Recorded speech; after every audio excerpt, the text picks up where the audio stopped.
Selamat datang di channel BH Korslet. Jangan lupa subscribe agar channel ini bisa berkembang ke depannya. Dan jangan lupa tinggalkan jejak Anda di kolom komentar. Terima kasih guys.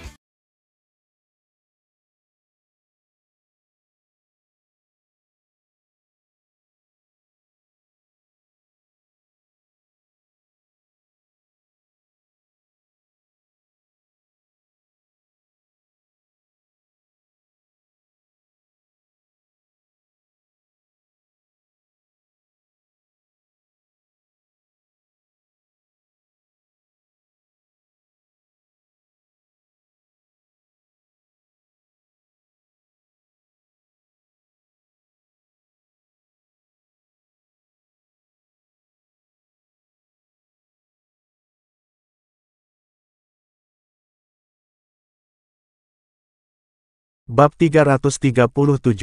Mary langsung meronta. Jangan, dia mendorong Alice menjauh, lalu memegang bahunya dan memohon.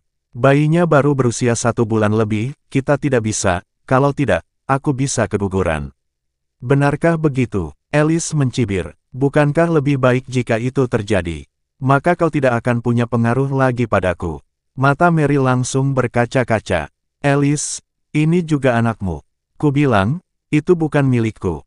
Alice berteriak dan berkata dengan marah, apakah anak ini begitu penting bagimu? Mengapa kamu tidak mau melakukan aborsi? Melihat sikapnya, Mary tahu bahwa apapun yang dikatakannya tidak akan ada gunanya. Dia menutup matanya. Melihatnya seperti ini, kemarahan di hati Alice semakin memuncak.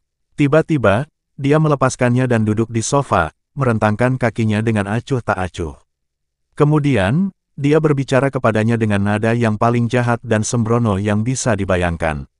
Sebenarnya, bahkan jika kamu masih bisa memuaskanku, bukan? Mary pada awalnya tidak mengerti dan menatapnya dengan bingung. Alice mencibir, apa yang kau lakukan dengan berpura-pura tidak bersalah? Kau telah menghibur begitu banyak bos. Aku tidak percaya kau tidak melakukan hal semacam ini. Apa, tidak bisa melepaskannya di hadapanku? Mary yang sudah dewasa tiba-tiba mengerti apa maksudnya. Seketika, wajahnya berubah pucat pasi. Melihat dia mengerti tetapi hanya berdiri di sana menatapnya dengan tatapan kosong, Alice merasa makin kesal. Dia telah setuju untuk menikahinya, namun dia masih bersikeras melahirkan anak laki-laki lain. Di matanya, apakah dia benar-benar bodoh? Dia tiba-tiba berdiri dan melangkah keluar. Karena kamu tidak mau melakukannya, maka mari kita batalkan pertunangan ini. Tetapi saat dia sampai di pintu, Mary tiba-tiba menarik lengannya. Alice berbalik dengan dingin, hanya untuk melihat mata Mary yang berkaca-kaca saat dia menatapnya. Baiklah. Matanya merah, dan dia menggigit bibirnya dengan keras, tangannya gemetar saat dia melepaskan ikat pinggangnya. 1 jam kemudian, Mary dan Alice turun ke bawah. Wajah Alice gelap, tetapi tubuhnya tampak rileks. Mary tampak tertegun, matanya agak merah, dan area di sekitar bibirnya terasa mati rasa. Di lantai bawah, orang tua mereka sudah selesai mendiskusikan masalah mereka dan telah menjadwalkan pernikahan untuk seminggu kemudian. Melihat mereka berdua, Ibu Alice langsung tersenyum. Baiklah, sekarang semuanya sudah beres, kami akan meninggalkanmu sendiri. Aku akan secara pribadi mengantarkan hadiah pertunangan besok. Ken pun tersenyum. Mas kawin dari keluarga kita juga sudah siap, jangan khawatir. Keduanya saling bertukar senyum penuh arti, lalu berbalik menatap Mary. Ibu Alice tiba-tiba berhenti, lalu melotot ke arah Alice. Sampai mereka pergi, Alice tetap diam, membawa kelegaan besar bagi Mary. Di dalam mobil keluarga Olsen, Ibu Alice mencubit Alice dengan keras. Alice berseru kaget, Bu, apa yang Ibu lakukan? Apa yang sedang kulakukan? Mary sedang, dan aku tidak akan membiarkanmu main-main. Wajah Alice langsung memerah. Aku tidak. Ibu Alice menatapnya. Kau pikir aku tidak tahu apa yang kalian, anak muda, lakukan? Alice menegang, dan ibunya berkata dengan kesal, kendalikan dirimu. Kamu tidak bisa melakukan hal seperti itu di bulan pertama kehamilan. Jangan selalu berada di dekat Mary. Bibirnya bengkak karena terlalu banyak berciuman. Alice santai. Ia teringat akan hal-hal tak terkatakan yang baru saja dilakukannya di kamar gadis itu yang nyaman bernuansa merah jambu, lalu tiba-tiba berkata, Bu, ayo kita mengecat ulang kamarku di rumah. Ibunya mengangguk, baiklah. Alice juga memikirkan tentang ketinggian sofa itu, yang pas bagi Mary untuk berlutut di lantai. Dia menelan ludah lalu berkata, dan beli sofa baru. Keira tidak tahu apa yang terjadi di kediaman Davis. Saat ini, dia sedang makan siang bersama Louis. Setelah menerima pesan dari Mary tentang pernikahannya seminggu lagi, Keira tiba-tiba panik. Ia menatap Louis dan segera mencari tempat terpencil untuk menelepon Mary. Sementara itu, di pintu masuk restoran, Frankie dan Rebecca muncul. Frankie langsung berkata, restoran ini baru dibuka dan rasanya enak, jadi aku mengajakmu ke sini untuk mencobanya. Rebecca mengangguk acuh tak acuh. Gadis yang tak bersemangat itu telah menjadi sangat kurus hingga hanya tinggal kulit dan tulang. Matanya tak bernyawa, dan dia tampak seperti mayat berjalan. Melihat Rebecca seperti ini, Frankie tidak bisa menahan diri untuk tidak mendesah. Sejak Keira meninggal, Rebecca berada dalam kondisi seperti ini. Dia tahu bahwa setelah dikhianati oleh dan ibu mertua yang jahat, dia telah kehilangan semua harapan dalam hidup. Orang tua dan saudara laki-lakinya selalu berada di pihak yang berlawanan sebelumnya, jadi dia tidak bisa mempercayai mereka. Oleh karena itu, ketika dia memulihkan diri di Oceanion, Keira hampir seperti cahayanya. Rebecca merasa termotivasi saat melihat Keira. Tapi kemudian, Keira meninggal. Tanpa cahayanya, ia bagaikan bunga yang kehilangan sinar matahari, perlahan layu. Sudah beberapa hari sejak Rebecca makan dengan benar. Frankie dan orang tuanya memeras otak setiap hari untuk mencari cara agar dia mau makan. Frankie yang sangat memanjakan adiknya, mencari-cari makanan di seluruh Clans untuk menarik perhatiannya. Mereka berdua masuk dan duduk sementara Frankie memesan beberapa hidangan khas. Rebecca menanggapi dengan anggukan kecil. Dia perlahan mengangkat kepalanya, mencoba melihat ke seberang, lalu tiba-tiba, dia melihat sosok yang dikenalnya. Bab 338. Mata Rebecca tiba-tiba berbinar. Dia telah melihat Louis. Seolah-olah dia melihat seorang rekan seperjalanan dalam kegelapan, dan matanya tiba-tiba berkaca-kaca. Frankie, mengapa Tuan Horton ada di sini? Frankie juga terkejut. Saat menoleh, dia melihat Louis juga. Tetapi Louis sebelum mereka tampak berbeda dari yang mereka kenal sebelumnya. Ia mengenakan pakaian olahraga kasual, tampak beberapa tahun lebih muda, dengan wajah yang menunjukkan ekspresi lembut, sama sekali tidak memiliki tampilan dekadens seperti di masa lalu. Apakah dia tampak seperti seseorang yang baru saja kehilangan istrinya? Frankie bingung namun tetap menjelaskan, proyek-proyek Horton Group telah meluas ke Clans, dan Louis sudah berada di sini selama lebih dari sebulan sekarang. Mendengar ini, Rebecca mengerutkan kening. Mengapa dia tidak berada di Oceanion untuk menemani Nona Keira? Bukankah seharusnya dia berada di sana selama bulan pertama masa berkabungnya? Frankie berpikir dengan hati-hati dan menyadari bahwa Rebecca benar. Melihat betapa gelisahnya Rebecca, dia tidak dapat menahan diri untuk berkata, sulit untuk mengatakannya. Lagi pula, perjalanan antara kedua tempat itu hanya 6 jam. Mungkin dia kembali dari waktu ke waktu. Bagaimanapun, ini adalah masalah pribadi orang lain, dan tidak pantas bagiku untuk ikut campur. Rahang Rebecca menegang. Mengapa dia tidak terlihat sedih sama sekali? Frankie terbatuk dan berkata dengan sungguh-sungguh, Rebecca, tidak semua orang menunjukkan rasa sakit mereka secara lahiriah. Kebanyakan pria menyimpan kesedihan mereka jauh di dalam, dan seseorang dengan mentalitas kuat seperti Louis bahkan lebih dari itu. Benar-benar, Rebecca menatap Louis dengan saksama. Tapi aku tidak melihat sedikit pun kesedihan di wajahnya. Itulah yang menunjukkan kekuatan batinnya. Selain menjadi suami Keira, dia juga cucu Nyonya Horton tua. Jika dia tidak bisa melupakan masa lalunya, siapa yang akan mengurus Nyonya Horton tua? Rebecca, kamu juga harus melakukan hal yang sama. Cobalah untuk melupakan Keira, oke. Itu juga akan mengurangi kekhawatiran orang tua kita. Mendengar hal itu, Rebecca hampir menangis. Aku tidak mau. Air matanya mengalir deras. Kematian sejati seseorang bukanlah hilangnya wujud fisiknya, tetapi saat tak seorang pun mengingatnya lagi. Frankie, tak seorang pun di Oceanion yang mengingatnya, dan tak seorang pun di sekitar akan mengingatnya. Satu-satunya yang bisa mengingatnya adalah ibunya, dan dia tak dapat ditemukan dimanapun. Jika aku juga melupakannya, maka dia benar-benar mati. Mendengar hal itu, Frankie terdiam, dan setelah jeda yang cukup lama, akhirnya dia berkata, Rebecca, aku juga akan mengingatnya. Aku tahu. Rebecca menyeka air matanya. Bulan lalu, meskipun kamu belum mengatakannya, kamu telah kehilangan 10 pon. Frankie, aku tahu, kamu sedikit mencintainya, bukan? Frankie tidak berbicara. Rebecca kemudian berkata, jadi, kamu baru saja jatuh cinta padanya, dan berat badanmu turun 10 pon. Tapi lihat Louis, berat badannya tidak turun sama sekali. Apakah Louis tidak kehilangan berat badan? Hanya saja Keira telah melihat pipinya menjadi cekung dan telah menemukan cara untuk membantunya menambah berat badannya kembali selama seminggu terakhir.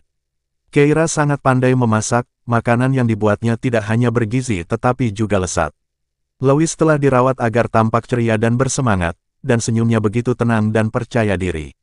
Dia sama sekali tidak tampak seperti laki-laki yang kebingungan di pemakaman saat itu. Jadi, Rebecca bisa tahu sekilas bahwa dia tidak sedih. Frankie tidak tahu harus berkata apa. Bagaimanapun juga, ini adalah masalah pribadi orang lain, dia tidak bisa begitu saja bertanya pada Louis, mengapa berat badanmu tidak turun.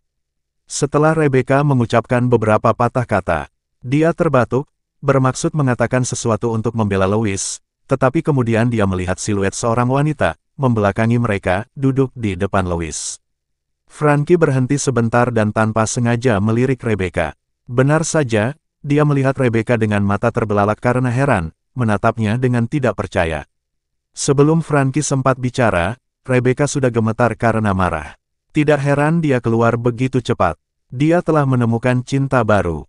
Frankie, kau lihat, Nona Keira baru meninggal sebulan yang lalu, dan dia sudah menemukan seseorang yang baru, sungguh keterlaluan.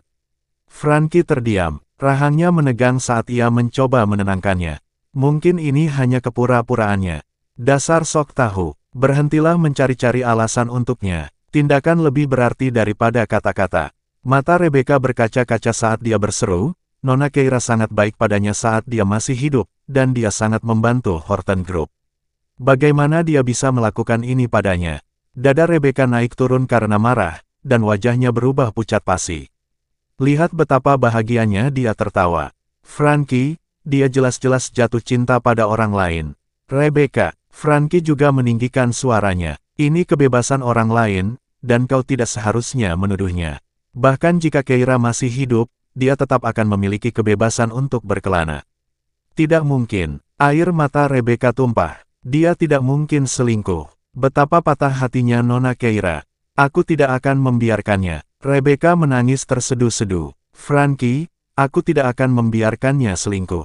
Entah dia sibuk dengan pekerjaan atau asyik dengan hal-hal lain, dia tidak bisa selingkuh, Frankie. Bagaimana Nona Keira bisa beristirahat dengan tenang seperti ini? Mendengar semua ini, Frankie tiba-tiba mendesah pelan.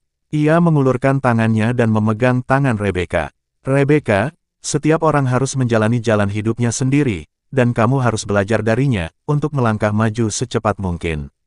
Tidak akan. Rebecca menggelengkan kepalanya. Aku tidak ingin melupakan masa lalu.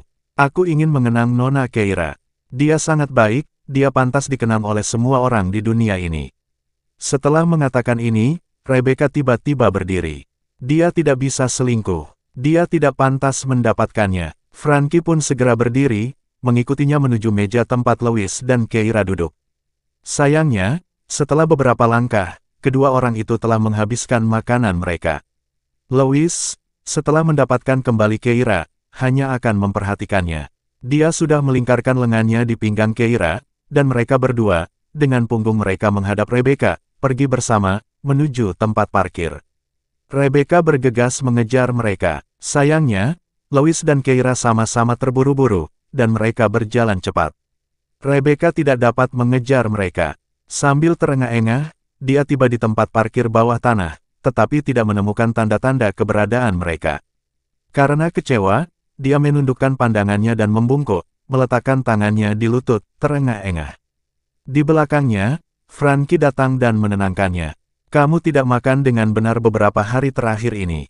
Berhentilah berlari. Kamu mengalami hipoglikemia, bukan?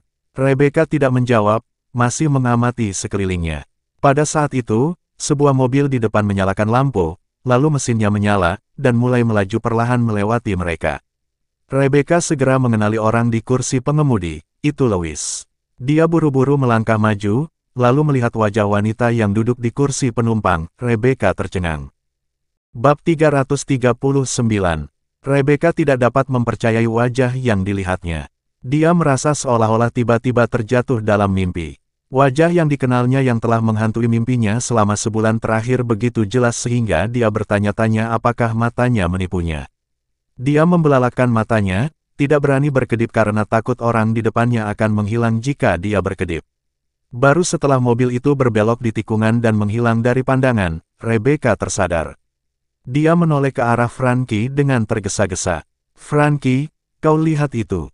Kau lihat itu. Itu Nona Keira. Apa aku salah lihat?" Dia begitu gembira hingga hampir menangis. Frankie ditangkap olehnya, dan dia menanggapi dengan senyum kecut, "Aku melihatnya."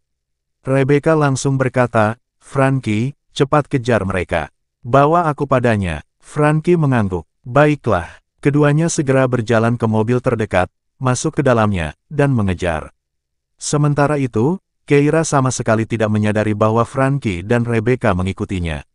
Duduk di kursi penumpang, dia memasang ekspresi khawatir, "Aku masih merasa ada yang tidak beres dengan Mary." Panggilan video tadi tidak mengungkapkan apapun. Louis sedang mengemudi. Kalau begitu, berhentilah khawatir yang tidak perlu. Pernikahan mereka adalah hal yang baik untukmu. Keira mendesah. Mungkin itu benar, tapi aku tetap ingin dia bahagia. Louis tetap diam. Keira hendak berbicara lagi ketika teleponnya tiba-tiba bergetar. Dia melirik ke bawah dan langsung duduk tegak. Louis melihat reaksinya dan bertanya, "Ada apa?" "Tugas kedua telah tiba." Keira menatap pesan teks itu. Pesan itu berasal dari nomor internasional, yang asalnya sudah terhapus, tidak dapat dilacak bahkan oleh peretas. Isinya sederhana, "Selamat, Anda akan menyelesaikan tugas pertama, yaitu kerjasama antara keluarga Davis dan keluarga Olsen. Tugas kedua adalah mencapai kerjasama dengan 3 dari 5 keluarga besar Clans lainnya sesegera mungkin." Setelah membaca pesan ini, Keira tercengang. Dia membacakan pesan itu kepada Louis lalu mengerutkan alisnya. "Ini tidak terdengar seperti tugas yang sulit. Lebih seperti mereka ingin aku membangun kerajaan bisnis. Semua orang tahu bahwa di Clans, kelima keluarga besar saling mengawasi dan menyeimbangkan, dan tidak ada satu perusahaan pun yang dapat bekerja sama dengan kelimanya sekaligus." Louis meliriknya, "Sepertinya Anda cukup paham tentang situasi terkini di Clans." Keira menyentuh hidungnya, "Apakah kau pikir aku seorang ibu rumah tangga bulan lalu di kediaman selatan? Aku sudah tahu segalanya tentang 5 keluarga besar klan. Selain keluarga Olsen dan Davis, ada juga keluarga Allen, keluarga Yale, dan keluarga Freeman. Kira Technologico, Ltd., telah menyelesaikan kolaborasi dengan keluarga Olsen dan Davis. Tugas yang tersisa adalah berkolaborasi dengan 3 keluarga lainnya. Adapun keluarga Frankie, itu seharusnya tidak menjadi masalah, bukan? Bagaimanapun, itu adalah keluarga Rebecca. Jika semuanya gagal, dia bisa membiarkan Louis mengambil alih, atau bahkan meminta Samuel untuk membantu menjembatani koneksi, mengingat perusahaan Dr. Salt sebelumnya telah membeli bahan-bahan dari keluarga Allen. Bagian itu seharusnya tidak sulit. Dia tidak pernah mempertimbangkan untuk mengungkapkan identitasnya. Mereka terlalu berbahaya, semakin sedikit orang yang tahu dia adalah Keira, semakin sedikit bahaya yang dia hadapi. Dia sekarang hidup tidak hanya sebagai dirinya sendiri, tetapi yang lebih penting, dia harus menyelamatkan ibunya, Jodie Salt. Bagaimana dengan kolaborasi dengan keluarga Yale dan Freeman? Bagaimana dia akan mengaturnya? Sementara Keira asyik dengan pikirannya, mobil tiba di kediaman selatan. Gerbang rumah selatan terbuka, mobil memasuki garasi, dan dia dan Louis naik ke atas. Keira terus merenungkan kolaborasi tersebut saat ia memasuki ruang kerja, menyalakan komputer, dan mulai meninjau area kolaboratif keluarga Yale dan Freeman untuk melihat apakah ada proyek yang dapat ia kerjakan. Louis, yang tertinggal di ambang pintu karena kedatangannya yang tiba-tiba, tidak merasa kesal. Ia hanya membawa laptopnya ke ruang kerja, duduk di sofa menghadapnya, dan mulai bekerja. Namun, di tengah pekerjaannya, Louis tiba-tiba berhenti. Dia tidak dapat menahan diri untuk tidak menatap Keira. Dia ingat Keira selalu berjuang keras selama periode bulanannya dan perlu mengonsumsi suplemen zat besi. Tetapi entah mengapa, sepertinya dia tidak mendapat menstruasi bulan ini. Mengingat waktu, memang saat itu sedang datang bulan, tetapi Keira tidak menunjukkan tanda-tanda datang bulan. Dan tadi malam, mereka tidur bersama, dan dia tidak menunjukkan tanda-tanda menstruasi. Bisakah hal seperti ini ditunda? Louis tiba-tiba membuka halaman web, beralih ke mesin pencari, dan mengetik, apa yang terjadi jika menstruasi wanita terlambat. Baris pertama adalah tentang ketidakteraturan menstruasi, yang menyatakan bahwa keterlambatan menstruasi adalah hal yang wajar. Louis tampak berpikir sejenak. Ketika membaca lebih lanjut, ia tiba-tiba melihat sebuah penjelasan yang menyatakan jika keterlambatan lebih dari 10 hari, itu bisa menjadi tanda kehamilan. Hamil, Louis bangkit dari tempat duduknya, menatap komputernya dengan tak percaya. Gerakan tiba-tiba ini mengejutkan Keira, yang mendongak ke arahnya dan bertanya, ada apa? Tidak, tidak apa-apa, jawab Louis, tergagap sedikit sambil menelan ludah. Ia melirik komputernya sekali lagi, lalu meletakkannya dan berjalan ke arah Keira. Keira kembali fokus pada pekerjaannya. Dia berdiri diam di sampingnya, menatap perutnya untuk waktu yang lama. Saat pembantu rumah tangga itu sedang mengepel lantai, dia lewat dan melihat pemandangan ini, sambil menggelengkan kepalanya sendiri. Sang majikan telah menemukan seorang gigolo yang tidak hanya banyak bicara dan tekun, tetapi juga cukup tampan. Satu-satunya masalah adalah dia terlalu bergantung. Dia seperti kucing yang menyendiri, selalu melompat ke meja atau bahu Anda, mencari perhatian. Dengan pikiran-pikiran itu, pembantu itu meneruskan mengepel lantai sambil menjauh. Di luar kediaman selatan, mobil Frankie juga berhenti di pintu masuk. Rebecca menatap villa itu lama sekali. Baru saja dia melihat mobil Keira dan Louis Horton masuk. Jadi, apakah mereka tinggal di sini? Villa kecil 3 lantai ini terletak di pinggiran kota dan tampak terlalu kecil jika dibandingkan dengan rumah keluarga Horton. Itu jelas bukan tempat yang cocok untuk ditinggali oleh pimpinan grup Horton. Setelah beberapa saat, dia keluar dari mobil dan berjalan ke gerbang depan, hendak mengetuk pintu. Bersambung ke bab selanjutnya.